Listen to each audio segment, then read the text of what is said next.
As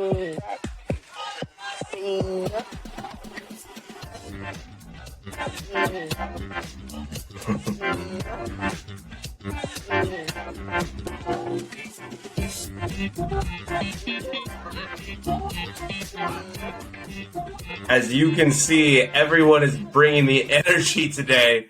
We want to welcome you in to Popcorn and Beers, where some use tomatoes and others use thumbs. We use the stuff that gets you drunk, and welcome in to Popcorn and Beers today. Big release. Everyone's jumping back on the Marvel bus, but that is a topic for later in the show. For now, we start where we always do, and that is what we were watching. Josh, why don't we start with you? What were you watching? If you want to, we can. Well, because of Antman and Marvel stuff, you know, I watched. I think we all agreed to watch a trilogy at least, so we picked one. I picked Captain America's. Excuse me. I watched Captain America 1, 2, and 3, and I strongly considered watching Captain America and the Winter Soldier, but I didn't. Maybe next week. I give him Captain America 1, I say popcorn and a beer. Captain America 2, popcorn and 3 beers. And then Civil War, popcorn and 2 beers. So 1, 3, 2. Okay. Yeah, they all had good things. Just a few notes, basically from the whole, like, commenting them all at the same time. Winter Soldier is still probably my favorite MCU movie, most likely.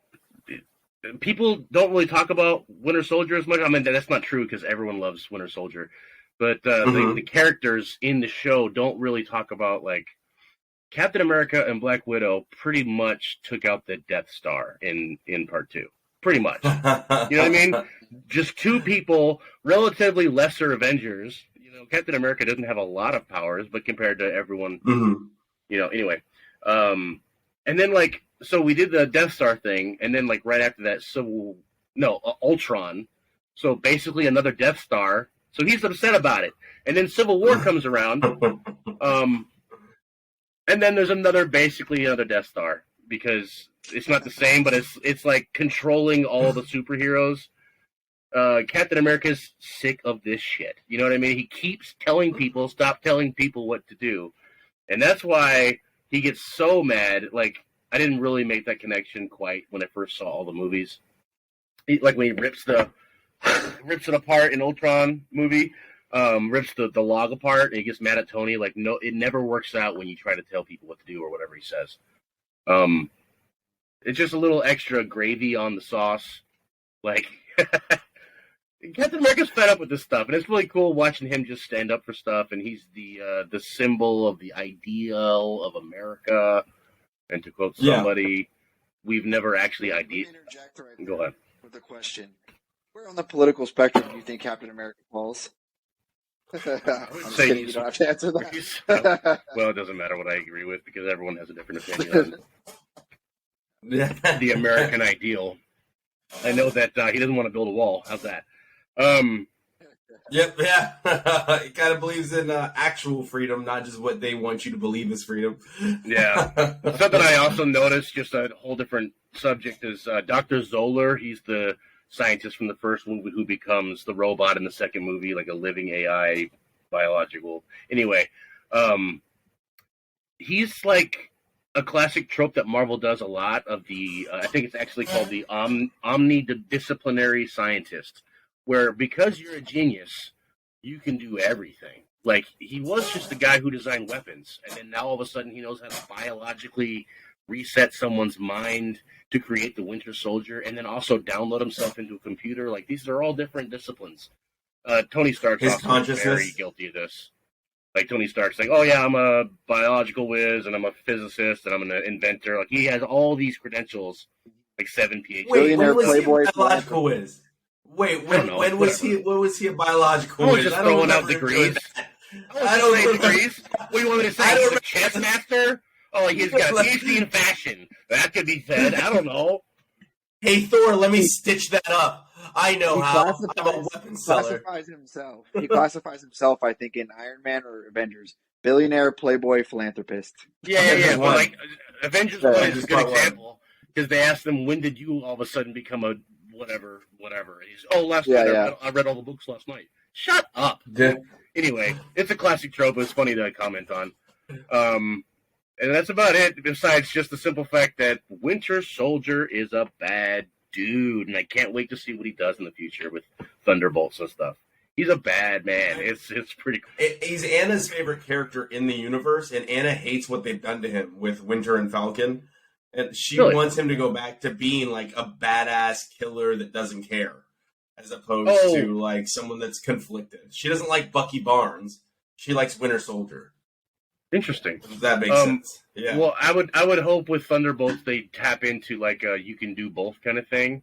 That's a good storyline, like concept where like I don't want to embrace my bad side, but then eventually the hero realizes he can have some good and some bad and like make it work. That sort of thing. They need to do a series. Go ahead.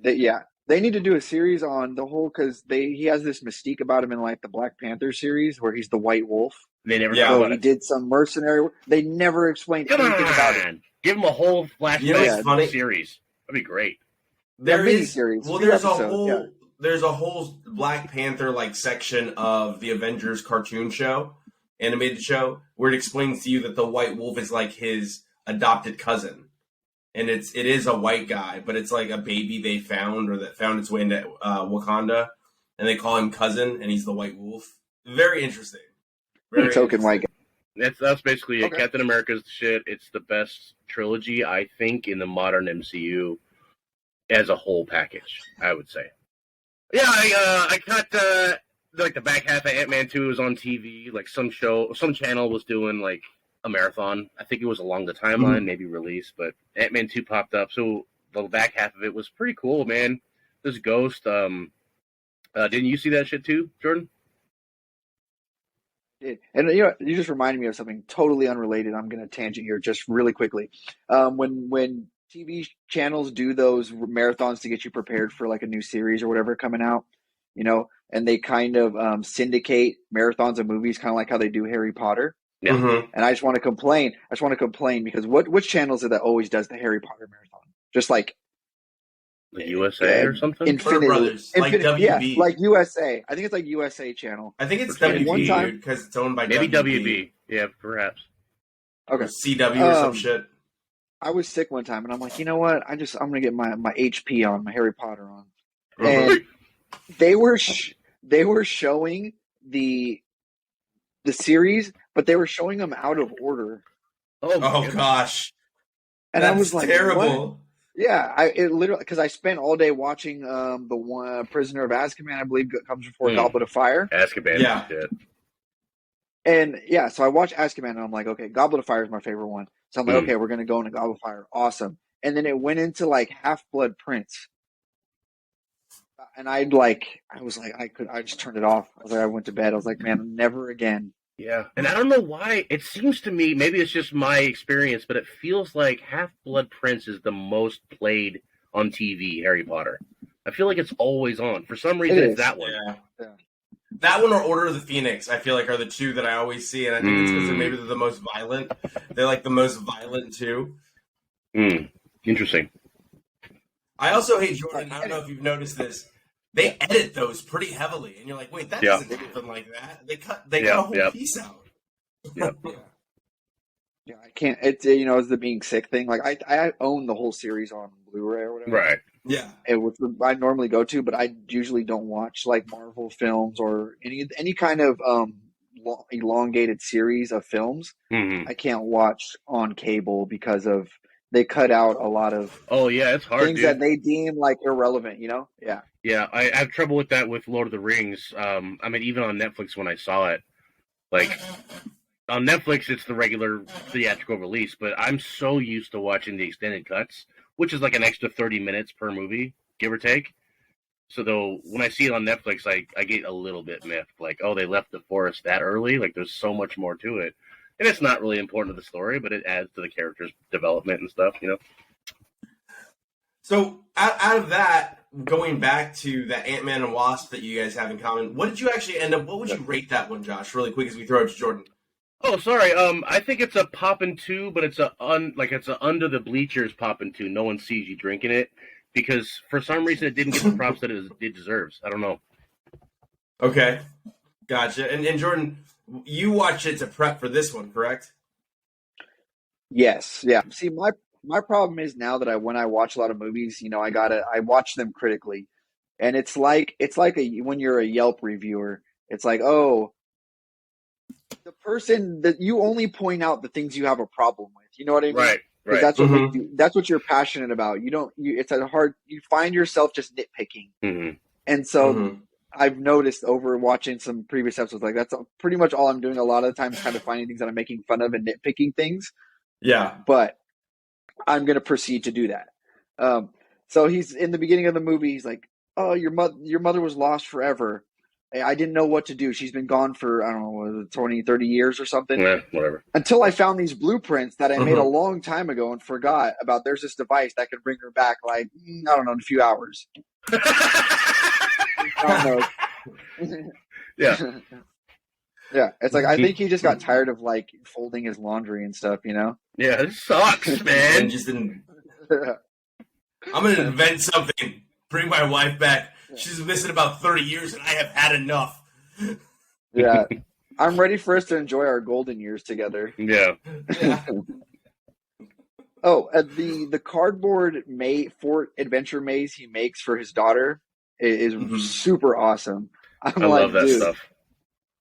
I love that scene where he's like, hey, come on, Antonio. And he's got his buddy outside the thing pulling the strings to make the cardboard move. Dude. And at the same time, he's running the business online, the security business at the same time. He's... Super cool. Oh, man. I love whenever like entertainment shows show people on house arrest and it like leads to all this creativity. Mm-hmm. And, they're like, they take up playing an instrument or also, and it's like, I don't want to create anything when I'm sitting at home. That's like being at home is also one of my least creative places to be. Like I need to be like I feel like at work, like when being creative is secondary is when I become the most creative. You know what I mean? Oh, that's a fact. When I'm kind of on autopilot. For most people. It's whenever when you're on autopilot, your mind is allowed to wander. Mm-hmm. Yeah, so that's a real thing. Like doing the dishes, or when you're at work, you come up with the coolest ideas, and then you get home and you forget them. Yeah. This is so funny because apparently the Marvel universe just unlocks your guys' brains because both of you have just gone off on these little. wait till we get to the butter on top, bud. Wait till we get to the butter on top. I'm feeling the juices. What else did you watch though, Jordan? Come on. The two of you are just like, I'm gonna take this side road, Marvel. I'm gonna take this side road. Well, what'd you rate this first before you get to what else you were watching? Oh, I give it a popcorn and beer. The first one was the first Antman movie was like so different and cool, and I like the villain guy, the yellow jacket. It was refreshing. This one kind of felt more like a TV series to me. Like it was just a little too unserious. The antagonist, the ghost, didn't have that movie-worthy kind of motivation. It was too close. Her motivation was too closely tied to what the heroes were trying to do. Yeah, I got you. Yeah, too similar. Yeah, you use me as a weapon. Yeah, and the whole conflict. Yeah. The conflict resolves just really unceremoniously. Like they bring her back, and it's kind of just like, "Oh, let me fix you. Sorry." You know what I mean? Like, apologies, everyone. Now let's have cake. Popcorn and a beer for me for that one. Sweet. Okay, popcorn and beer. And then what was your trilogy this week? I watched the standalone kind of uncanon Wolverine films. Okay. Hugh Jackman Wolverine films. So I started with the Origins, X-Men Origins Wolverine. Well, by the way, I guess it's kind of obvious, but it's not something that you ever think about. Wolverine is Canadian. Yeah. Yep. Yeah, he's Canadian. Take that for what you will. I don't know. Yeah. Yeah. I mean, I grew up reading these comic books, Jordan, and I think Josh did too, but that's my dad's favorite X-Men. So that was really like I knew Wolverine's story inside and out when all the way up until the Logan piece. Like the Logan piece was newer because remember that book came out when we were adults. Yeah, and it's very loosely based off the book too. You kind of style your beard like Wolverine, right? Did you do that for this episode? I do. Just kidding. I don't know. I got the what do they call them? They're not lamb chops because they're actually called mutton chops. Mutton chops. Yeah. I think if you just take a razor and go straight down, you got the Wolverine cut. Yeah, exactly. Yeah. Almost the same. Well, I'm more Sabretooth. Should have took one for the team. I should have, right? Took one for the team and just okay. Anyways, back to the movie. Showing them fighting in wars throughout time. The Civil War, best part. The World War I, II. Dude, that alone is like super awesome. The best part. Yeah, for sure. But it confuses me how they are kids in the beginning, and then they age up through the wars, and then it kind of seems like they stop aging into eternity. Yeah. You know what I mean? Like, I don't understand the timeline of his life, like how he ages, like how it. My thought on it was like how it relates to regular aging. My thought on it is like the way I understand most immortality type of things. Usually, it's that you get to your prime, like where the part of your age where you stop growing new genes or new cells. Mm. But you never go to the part where your cells start dying. So when you get to middle age, that's it. Like 35-ish, 40-ish. As soon as you're on the top of the hill, you're not over the hill. Yeah. That's how I understand it mitochondria. You stay in your prime for the longest amount of time, and then it slows down as much as possible. That's also aside from ribosomes. Just saying biology words, flash words. Yep, mitochondria. Yep. Yeah. Mm-hmm. All that. RNA. Eukaryotic cells. Mm-hmm. I remember it correctly. What was your impression of going back and rewatching it? Yeah. So it came out in 2009, but some of the close-up effects are terrible. Like when he first gets his adamantium claws, they look so bad it's hard to watch the movie.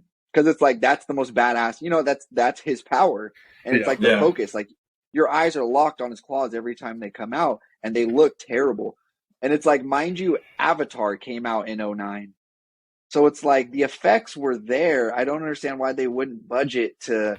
They're not going to get Avatar was groundbreaking. They're not going to get those same effects. I understand that, but why were they so bad? And it made me scared to think that you were watching the original trilogy because I haven't seen those in a long time. I couldn't tell you the plot of any of the first 3 original X-Men trilogies. Yeah.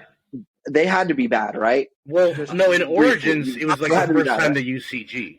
Originally, they were practical. Oh. The opening scene. Not in the movie, though. Go ahead. The opening scene where he's in the POW camp in Nagasaki where they drop the atom bomb. I mean, that's a frightening, terrible part of war in history, but that kind of scene there, just like with the Sabretooth and Wolverine going throughout the wars, that stuff's right in my wheelhouse. I love that. Super cool. Epic. Even if it was ridiculous. Yeah.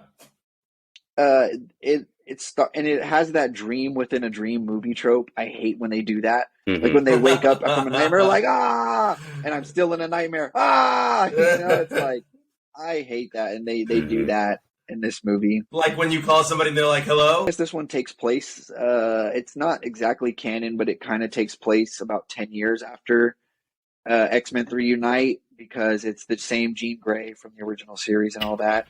Yeah. The villain for most of the movie is, I guess she's called Madam Viper. Again, you guys are probably more familiar. I only know from these movies. Didn't read the comics or anything. She's pretty cool until she gets shot in the back with an arrow and determines it's time to like molt her skin like a snake and ditch her wig, and somehow that like gets her back into the fight. I don't know how it really fit or why that makes sense, but it's gross. Just whatever. We push past it. And then, like you mentioned, the second villain is apparently called the Silver Samurai, which you guys seem to be a fan of. I've never heard of him, so I just kind of accepted at face value, like, all right, he's a mechanized samurai with an old guy in it. And the reveal of who he is, kind of the twist of the movie, but it's so super predictable. Like the whole movie, you're like, I know where this is going. Like, you know exactly where it's going. Yeah. I remember not liking this movie when I first saw it, which was about a year. I waited about a year till after it came out, like on DVD and stuff, to watch it. And I didn't really like it, but I actually enjoyed it a little bit this second time around. I was like, okay, this is. I kind of maybe misjudged it the first time I watched it. Like, this is tolerable, I guess. It's very unique. Well, it's riddled with good parts. You know what I mean? The bear stuff, the arrows in the Ninja Village part. Yeah. The train stuff was cool. There's some cool parts of that show. Yeah. Mm-hmm.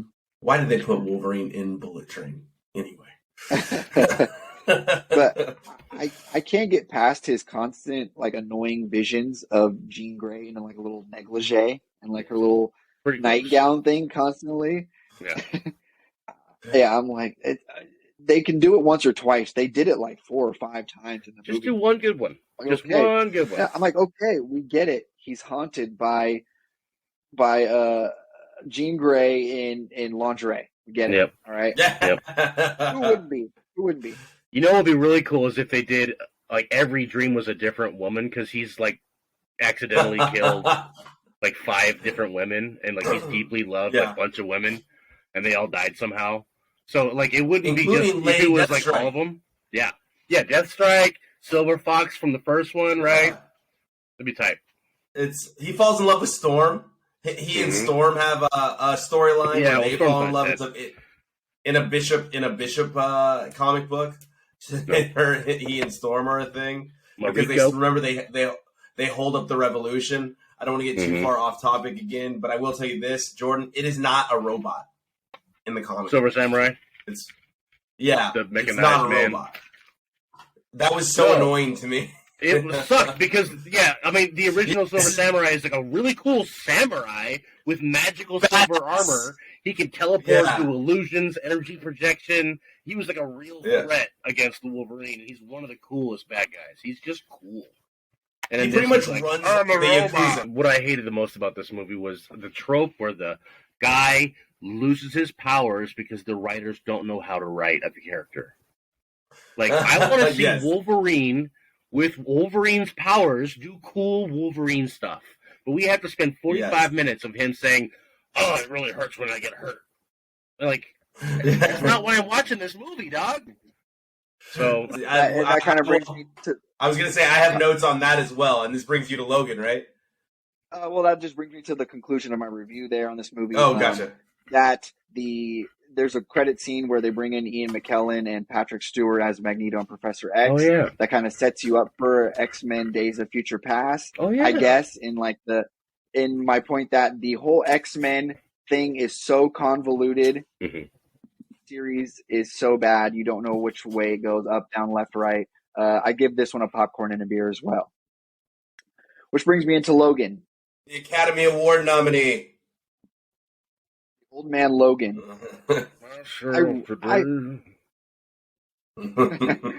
I really liked this movie when it came out. I saw it in theaters, and I bought the Blu-ray, and I probably watched it like one time. But I really liked this movie when it came out. So I hadn't seen it in a while, so I had really high expectations watching this again. So, and I was kind of let down by the end of it. I don't know why. I was saddened by that. It's definitely more mature, got some nudity. The language has always been there for Wolverine, but it's a little bit harsher in the language. The violence is slightly more graphic. You really see the claws going through guys' eye sockets and stuff. And so that's cool, but just it tried to step away, really make Wolverine more gritty. I love the reference to the comics in the movies. How the kid, they're going to Eden, and he's like, "Where did you hear that?" And you got this from a comic book. And he's like, 25% of that stuff, only about 25% of that stuff happened, and it was way more violent than that. Like, people actually died, Yeah. So I like that, and I read something online where that's the only it's got to be one of the only Marvel movies where they reference the comics. Like they um I don't know how to put it, but they connect it to the comics. Mm-hmm. Like Gotcha. the comics exist within their world. You know what Yeah. I Yeah. mean? Yeah. Absolutely. Yeah. Okay. Yeah. Every character is built for comedic relief to Wolverine's anger and pessimism, and everyone that cares about dies kind of trope. Like you're saying, Mm-hmm. how he always gets a girl and she's Yeah. always got to die thing. Like, so they make every other character kind of around that. Like Professor X is locked in a water tank, dementedly shouting Taco Bell ads. Yeah. Uh, they don't explain how they ended up the last two alive together or why they want to buy a boat. Yeah, they did. Not the boat part. The Do boat's they? I thought they did. the Yeah. boat is like Because strict you had dementia. symbolism. Yeah. The boat's strict symbolism, Seeker. but he killed the X-Men accidentally, but Wolverine survived. Yeah. They don't say that specific Yeah. It's explicit enough for me. Oh. Anything spoon fed to me, all right. Num, num, num, num. Oh just boy. say it. Yeah. I watched Logan pretty recently. But now that we're all talking about it, it's a man called Otto with claws. Yeah. That's actually great. That was great. So they stick Stephen Merchant in there again for more comic relief. Yeah. Funny Good. British actor. Yeah, I'm not sure the word albino is PC anymore, so I'm gonna say pigmentally challenged. Is it Mutant not? Tracker mutant Interesting. is what he plays. I don't know. Hmm. I don't know. Is it? I mean, the condition is called albinism. So I don't know. But So we're mentioning, I because it guess. originated in Albany. Of course. The feral clone baby Wolverine girl who kind of looks like Jack White I'm a from clone Stripes. baby. Yeah. Who she really looks like Jack White's creepy. I can't get over that. She's also in His Dark Materials, which I've never seen, but Yeah. I reviewed she it. kind of gives me the creeps. Yes, yeah. Yep. Mm-hmm. I've seen bits. She only grunts and speaks Spanish, but they don't offer you subtitles, even when you put captions on what she's saying, and I hate that. As a Spanish-speaking Hispanic person, Mm-hmm. I'm like, man, I can't even understand these basic words. Like, I suck. That makes me feel the same. Yeah. She has power variations, I guess, that gender that Xavier kind of explains, like, oh, you know where she gets that foot claw from? It's because, and they compare it to lions. In the wild, lion females, they're the hunters, so they have the foot claw for extra. And I'm like, but they're Wolverines. They're supposed to be Wolverines. No, more or it's less. just a code name. No, that's just his tag Is name. it? Yeah. That's just his warrior Secret Service CIA name. Although the original It's also- Wolverine's concept, the original concept of Wolverine was he was actually a Wolverine. He mutated into a human, but that got retconned. Yeah, that's why he's super immediately. short, right? Yeah. That's why he's 5'5". Yeah. Because the character is supposed to be small, fought like a Wolverine in the wild type thing. Yeah. I read that too. He should have chosen Honey Badger. You know, Yeah. Honey Badger's I not- don't give a the shit. name is deceptive. That's the only problem. So what did you think it's of it? Did you end up liking it? I gave it a popcorn and 2 beers. Okay. Yep. It's your typical road trip movie, but with mutants. You get a couple Wolverine on Wolverine fight scenes, Mhm. and spoiler alert, the good Wolverine dies, confirming what we all know: the only thing that can kill a Wolverine is a Wolverine. Mhm. Is that scene sadder than Iron Man dying? Yes, Spoiler alert on that too. Yes, That's it's up sadder, there. right? dude. Way yeah. more. Actually, saddest for me is not that part, but when Logan buries Xavier, that had me dropping. That's really sad. Tears. Like the way he was well, he's got water. The way Hugh Jackman's acting in that scene is so very real to life. And it it hit me right in the butt. There's a powerful dialogue scene where he wakes up from a nightmare and the girl's standing over him and she's like, you had a nightmare. And he's like, I have nightmares. Or she says, I have nightmares too. People hurt me. And he says, yeah, but mine are different. I hurt people. That's good. Yeah, That was it was good. it was a really great movie. I think it's on my top 10 for sure. I don't know.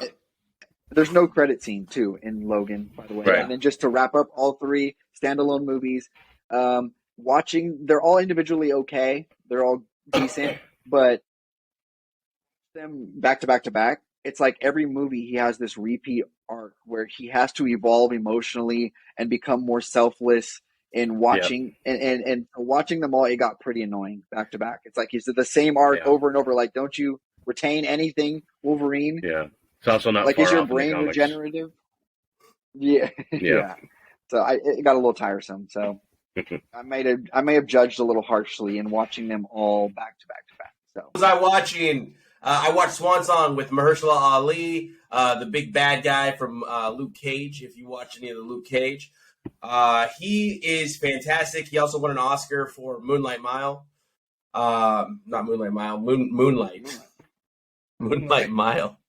It's a totally different film. Anyway, I will go quickly through my review so we can get to everyone's favorite drunk classic. It asks the question, what if you lost your family but they never lost you? And that is because it deals with cloning for people that are going through diseases that are terminal. Okay? And it's like an experimental treatment is how they do it. You, in this future, you have controls on your thumbs and your hands for like cellular devices, cameras that are contact lenses in your eyes. And it's good, though. It doesn't go too much in the future. You just kind of, as the movie goes, you accept this is the way it's going to be in the future, right? Self-driving cars that you just sit in the back of and they take you wherever. Pretty toasted so, bread. And if I remember correctly, it doesn't tell you what year it is. It just, you accept you're in the future, and here's the signs that tell you you're in the future, right? That's why this procedure is available. It was emotional. It's definitely an onion-cutting movie. There's definitely a conflict from knowing that you're going to die and there's going to be a stranger living with your family, essentially, even though that stranger is you, right? That's a wild concept. Yes, the whole time you watch the movie, you're like, Jesus, this is a heavy concept. And, and it super gets Black Mirror. Like, it gets even harder because you get to watch him interacting with your family for the first time before you both get, before he gets his mind erased, doesn't know that you exist anymore, and believes himself to be you as a human, like that person. It was hard. It was a rough watch. I gave it a popcorn and a beer. I thought it was a good story. I thought Mahershala Ali was amazing. I have a lot more notes, but we're running short on time. I watched all three. Oh, no. I also watched Stolen Youth, which is, classic cult documentary. Father gets out of jail, moves in with her college friends in their dorm room, and then steals 3 of them for the cult that happen to be siblings, capitalizes on a frat. Think to themselves, hey, am I in a cult? Because there's, I will tell you, it's worth the watch. I gave it a popcorn and a beer. It is very interesting. It is about this guy who is a former Marine. I'm doing that on purpose, so take it as a spoiler if you'd want. Very manipulative person, and I'll just leave you with this. There is the one part where someone finally quits the cult, like finally realizes, oh, I'm in a cult. What the hell am I doing? And I thought he was telling the story about how he attempted suicide. That was not what he was doing. And he literally goes, where I decided to look introspectively was when Larry had me tie a rope around my genitals and tighten it every time I didn't admit to doing something wrong. And I was like, that's how long it took you. I'm not exactly, I'm not exactly proud of how long it took me to understand. Yeah, I mean, I would. You mean you put it on? You actually put that piece? You put it on, and then you realize? Oh, okay. It is funny too because before he does that, he goes through that whole thing. He talks about he got talked into a threesome with the guy Larry, the old guy, and he's an older guy, and this young college girl who he's like manipulated. Like she's still gone. The character of Isabella is still gone. Like in the documentary, she still believes this guy and everything he said, and it's wild. But he manipulated a psychologist. It's just he destroys an entire family, and that's the family I really feel bad for. 2 sisters and a brother. Yeah, awful. But what I was going to get at with this guy, right, and I'm going to end my review here, is before he even puts the rope around the genitals, there's a scene, because Larry apparently filmed a ton of stuff, where he's got pliers on the guy's tongue. And he's pulling the guy's tongue. And he's like, admit you did this.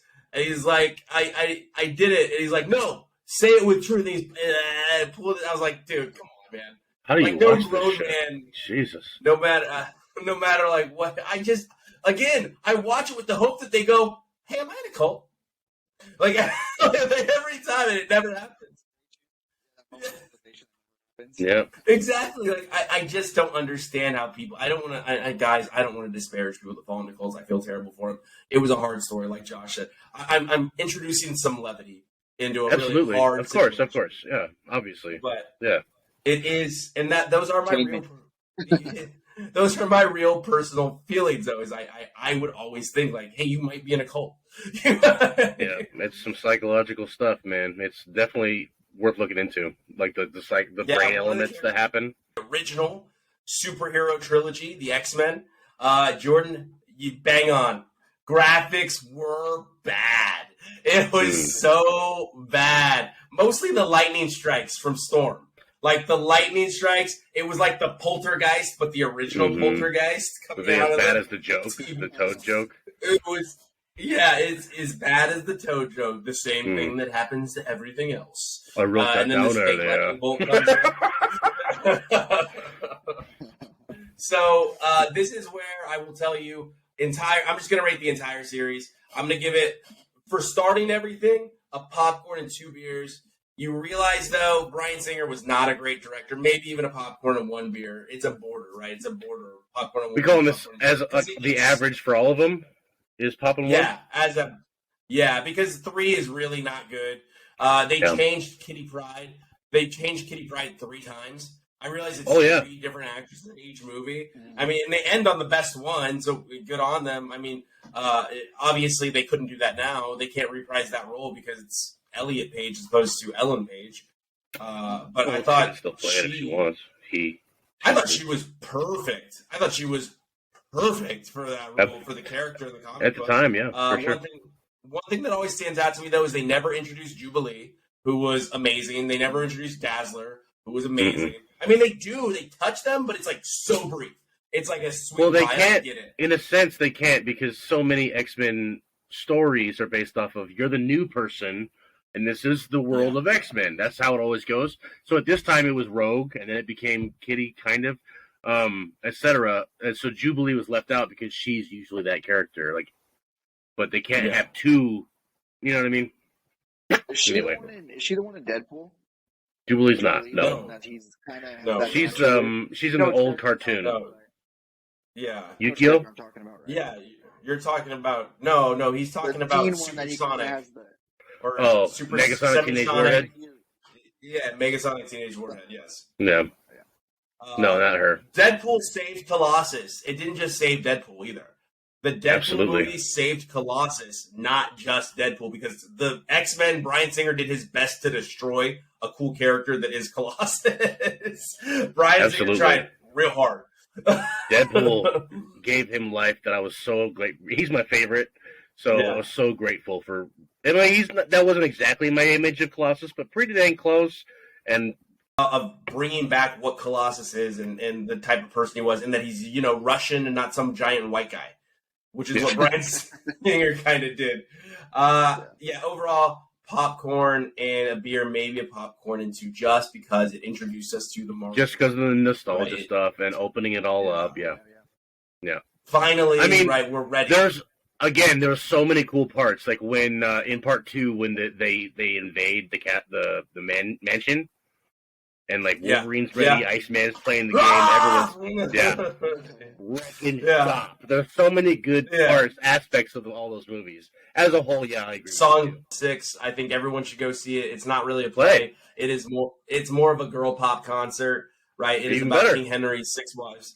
Really? That sounds awesome. I liked it. It was quick too. It's like boom, boom. It's an hour and 15 minutes maybe, and it's like a concert. The whole band is women. Your bassist, the keyboardist, the guitarist, they're all women. Yeah. The singing was great. The songs were funny. They have some dialogue. They talk to the audience in and out. And I told Anna, I was like, you know why I didn't mind this? They weren't singing to me the entire time. And it was kind of like I was at a girl pop concert singing about how Make it more of a King concert. Henry was a terrible person. Yeah, how he was a terrible person, but every song was good. You know, they were bangers. They were writing bangers. Yeah, I'm with that. And it was funny. So I gave that a popcorn and 2 beers. I thought it was great. It was in and out of the theater. If you're one of those people that's not a big theater person, that one you're boom boom in and out. Good show. Bathroom breaks and all. Yeah. So yeah, exactly. Use the bathroom before the show. Get 2 beers or 2 glasses of wine before you go in because it's 1 hour, no intermission, and you are out. Well, damn it, I did it again. I'm sorry. It just doesn't read well when we watch it back. That's all. I don't care. I cut it in half. It doesn't. So I muted my last half. It just that's it. I don't care that you do it at all. It just doesn't sound good It's when not I watch pleasant. YouTube. Yeah. For anybody, like nobody likes that. Nobody likes that. So our drunk classic was yours, Josh. So why don't you lead us? Let's go talking sound bites, please. The classic, drunk classic was I Heart Huckabees. It was a movie that when I first saw it, I thought it was the most ridiculous thing in the world. And then I saw it again 2 months later, and I thought it was one of the greatest films I've ever seen. And I stand by that all these years later. I think it's one of the most entertaining. For me, I don't think I'll ever get tired of watching it. I think it's just pleasant. It's such a tickler. I'm going popcorn and 3 beers out the gate, just so you know. I'm going to save my time so you guys can tell me how much you hated it or whatever. I've seen it so many times that it's a ridiculous film. I think it's like a love letter to the study of philosophy in general. Every character is a different aspect of it, how it bounces back and forth. Every scene is so ridiculous. Incredible movie. End of review. Philosophy, yes. Thinking about thinking, right? Yes, thinking about thinking. That's a perfect follow-up for that, yeah. I wouldn't know how to describe this movie to someone who hasn't seen it. Even the blurb for the movie on HBO made no sense. An environmentalist poet hires a pair of existential detectives to help him understand his life in this farce. That is full of words that don't make any cohesive sense together to me, or just to like the person that's scrolling looking for something to watch. It's a bad elevator pitch. Yeah. Yeah, you're like, what? What? That being said, this movie slapped me upside the head and spun me around in my chair. It's very disorienting, but it moves so fast, it doesn't leave you time to question or overthink anything. Mm-hmm. You're kind of just like, okay, what's next? So this is what's happening. Yeah. But yeah, I'm with you. All right, let's go. Yeah. It zips through all these deep, introverted philosophical questions that cross most people's minds, probably when they're high, that you can never actually articulate. You know, it's something that's crossed your mind, but you've never said it, you've never put it. Oh, yeah. Those words have never come out. Into the universe. Yeah. Puts that into medium form for you to, be like, okay, to reflect on. The main actor is very odd looking. Schwartzman. Yeah, I can't get over it, just the way he looks. He's Sorry, guy, you look strange. You look strange, dude. He is a strange face. Well, he's capitalized on it. Like he's been in so many Wes Anderson films, and those are all strange movies too. He's just a strange guy. Yeah, he could have played Tom Riddle. Like he could have played young Voldemort. Oh yeah. Mm-hmm. If they ever do a spinoff, call that guy up. Like a Voldemort Origins. You get super young Jonah Hill in it. I never knew that he was that young of an actor. Honestly. Yep. I wrote the same thing. I said, "Damn, Jonah Hill." You forgot that. Yeah, you forgot he was in that, huh? And I got the highest Omega level. It was a trip. I thought it was incredible, brilliant, funny, super weird, but not the greatest. I just feel like it's not. It wouldn't be everyone's thing. I could see some, Oh yeah, Pop 2. I really like certainly it. not. Most certainly not. Hardly anyone's cup of tea in general. But I would challenge you, like, in the next 6 months or so, just watch it again. Because it's kind of like Lebowski. The more times you watch it, the more entertaining it gets. Like, there's so many parts you miss. And, like, it's one of those movies. You can just keep watching it and just laugh. I was laughing in the opening credits. Like, First time I watched it. I suppose my review would be, wait a minute, is that a sex scene? And that is because like, what's going on? Yeah, it's the weirdest thing ever. The most hilarious sex scene of all time. He takes the mud and he rubs it up her leg, and I'm just like, it's so stop. gross. Stop it. I hated the whole thing. Right? And then it's just over a dirty log. Yeah, but it's all shocking stuff, like when Jude Law's breastfeeding, etc. Yeah, the Jude Law breastfeeding scene. Isla Fisher getting into a passive aggressive talk match with that was an early film for her too. Yeah, that's what I had her written down for. The detectives were good, but I would say my favorite scene in the movie is the dinner scene with the religious family. So ahead of its time. Yeah, that scene, and I was like, same thing. It's like, is this still relevant right now? Yeah, very much, baby. Yeah. And he was just the Christians.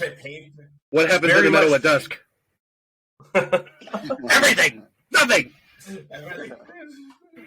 Very much paved paradise to put up a parking lot style movie. Yep. Big business.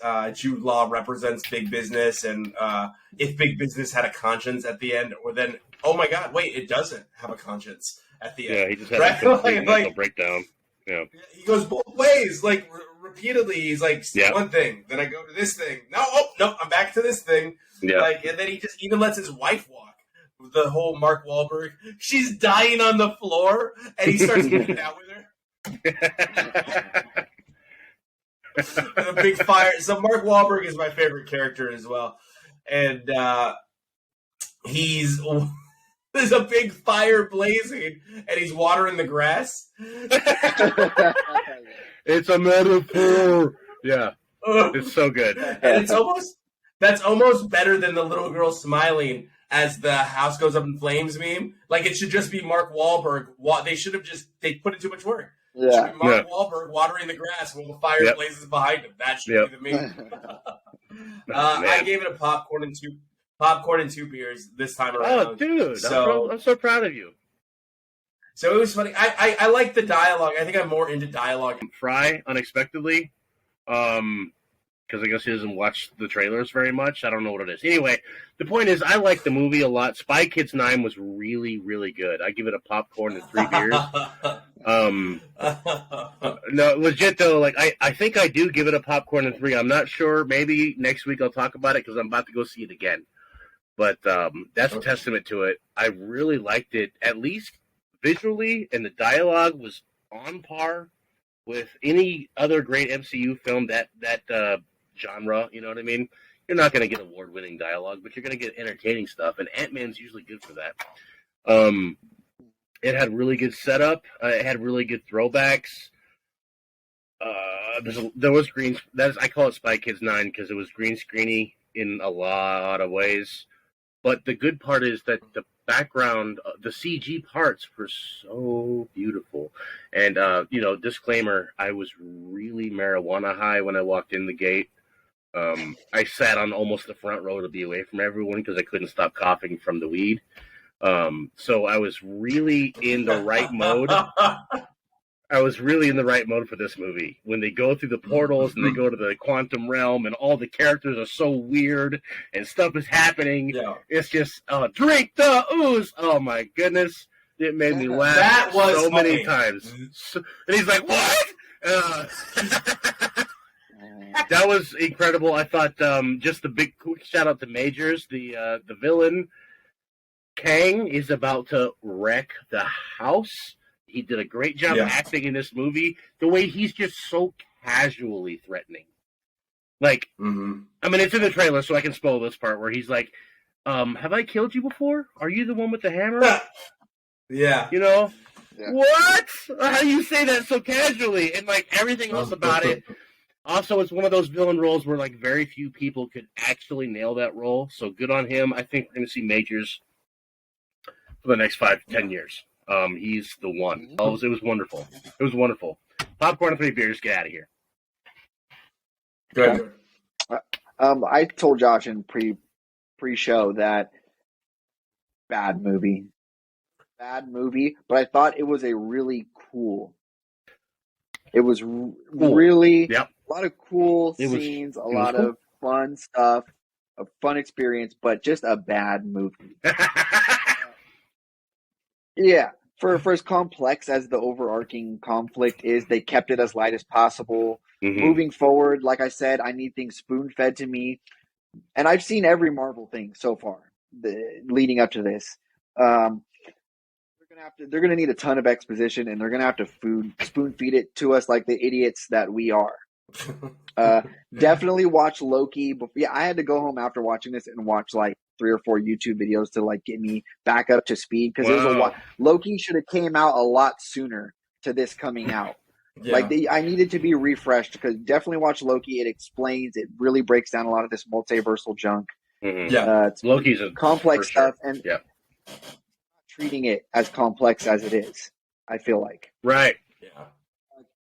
Kang is instant, like you said, but in my opinion, he's instantly a top 5 Marvel villain, Easy. maybe top 3. He might be Maybe the best top one. 3. Go ahead. No spoiler here. There's a credit scene, as there are with most Marvel films. Has me 2 credit scenes, yes. Stay for both. Yeah. It makes me a bit worried for the future, but the credit scenes are never known for their the effects. Usually the CG usually drops off a little, and it's a little tongue in cheek usually with the credit scenes. Yeah. I feel like Mm-hmm. you're kind of like, oh, okay, really? Like, I hope they polish that a little better going forward. Mm-hmm. Mm-hmm. Some of the cheap costuming and type stuff. People giggled every time they showed MODOK in this movie. They had to shoehorn him and his butt cheeks into this movie.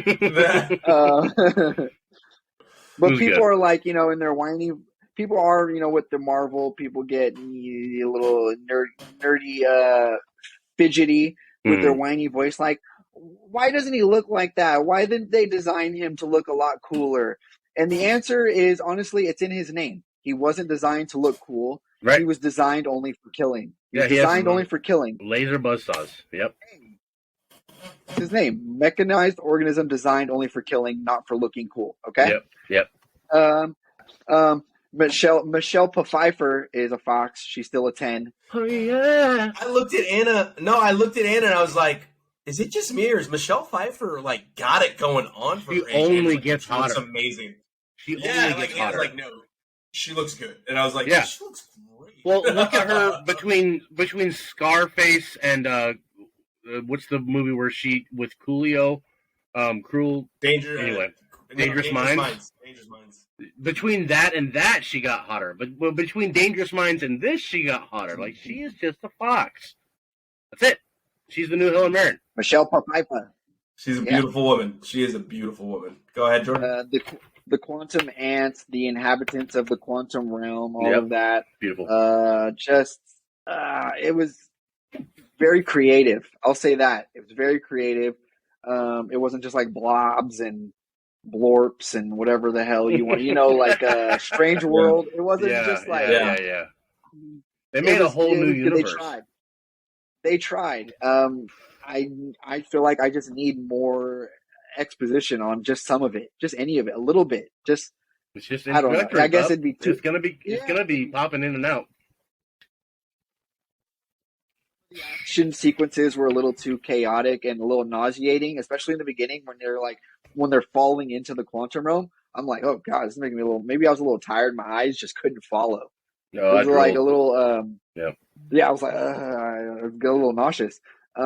Made me want Baskin Robbins. It's one of my favorite parts.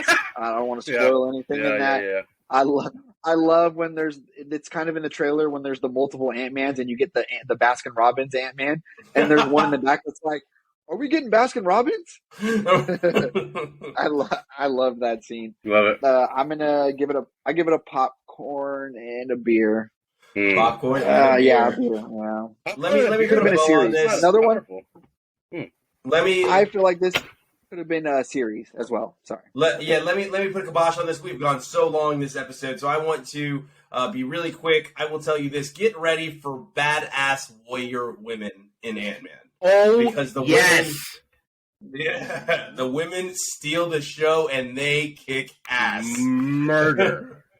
Yes. Oh, yeah. The women go nuts in this one, and it was fantastic. They get ready for some cameos where you're like, oh my god. I gave it a popcorn and a beer because I will say this. In the middle of the movie, there was like a 20 or 30 minute like stale piece, and I was just like, this is boring. Like, it's not, I want more. Give me something. Give me, and yeah, Josh was right. Like, I suppose if I had like an edible, the world would be enough, just staring at the world of colors. But it was like, there was a 20-minute, it probably wasn't even that long. You just felt that long time where even Anna was like, this is boring. I was like, yeah, like, it went too long. I did enjoy The Killing Machine. Jordan, just for you, side note, go ahead and watch MODOK on Hulu if you haven't yet. I did. With Oswald. Patton Oswald. Yeah. Great. Okay. Yeah. Loved it. So yeah, it was fantastic. I thought they did a good job with that character because there was honestly there was no reason to ever bring that character back. So if you're gonna bring that character back, cool. That's a cool way to bring him back. Outside of that, visually stunning. Paul Rudd's got it still with his one-liners.